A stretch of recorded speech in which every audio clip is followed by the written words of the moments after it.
बिस्मिल्लाहिर्रहमानिर्रहीम। अस्सलामु अलैकुम।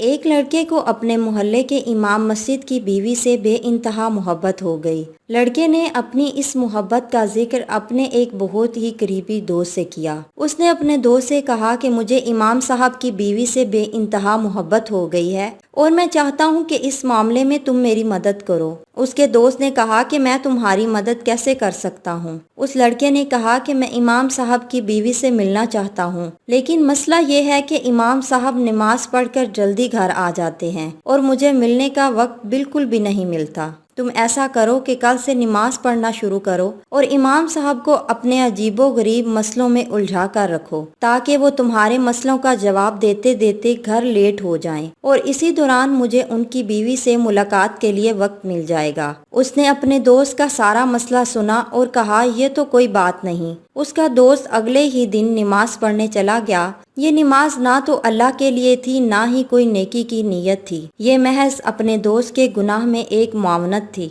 लड़के ने ऐसा ही किया। जब इमाम साहब नमाज पढ़ा कर फारिग होते तो वे इमाम साहब को लेकर एक कोने में बैठ जाता और इमाम साहब से अजीबो गरीब सवाल करता और इमाम साहब उसके अजीबो गरीब सवालों के जवाब देते लेट हो जाते और इसी दौरान उसका दोस्त इमाम साहब की बीवी से मुलाकात कर लेता। ये मामला तकरीबन 2 से 3 महीने तक चलता रहा। एक दिन उसके दिल में ख्याल आया कि मैं कितना गलत कर रहा हूँ। इमाम साहब की बीवी के लिए मैंने क्या कुछ नहीं किया ताकि मेरा दोस्त खुश हो जाए, लेकिन ये तो गुनाह है जिसका मुझे कल को हिसाब देना है। दुनिया मकाफाते अमल है, हो सकता है कल को ये मेरे साथ भी हो जाए। उसके दिल में तरह तरह के ख्याल आना शुरू हो गए और उस रात वो सो नहीं पाया। उसने अहद किया कि मैं सुबह जाकर इमाम साहब को सब बात बता दूंगा और इसके बाद वो मुझे जो चाहे सजा दे, मुझे कबूल होगी। अगले दिन लड़के ने जाकर इमाम साहब को सब माजरा बयान कर दिया। इमाम साहब ने उसकी बात सुनी और मुस्कुरा कर कहा,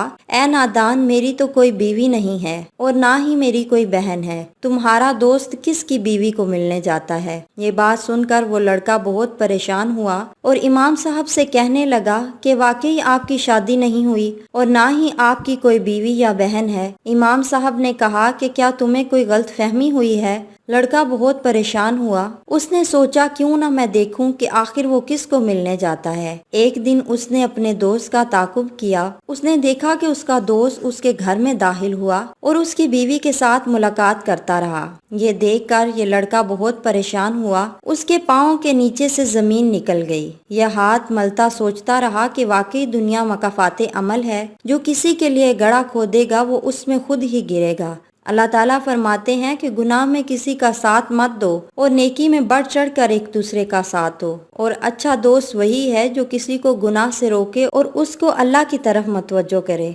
अल्लाह पाक हम सब का हामी और नासिर हो। आमीन।